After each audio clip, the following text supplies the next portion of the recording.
Really gets interesting when it's like Yeah. this. So, what I've got here is a copper winding, and I've got connections here, and inside this is, turn this over so that you can, it's reading milliamps. So I've got, assuming this didn't get too close to the magnets, it's just a standard rod. And as I move this rod up and down in here, you can see this thing's zeroing out. It's not doing anything. Okay? So take that out, put it over here.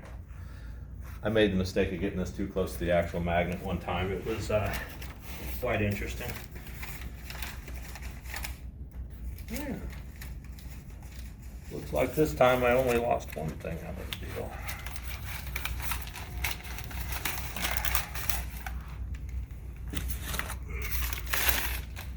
Bar magnet, cylindrical magnet, whatever. So now we insert this in, and as we move it, we generate electricity. If we stop, it'll zero back out. So you see how that works. I can turn it over, and if you watch it, whoa, there it went through finally. So as I move one direction, it's positive, and as I pull back, it's negative. So again, stop. What's that? Electric motor. Exactly. That's exactly. So we're producing small amounts of electricity.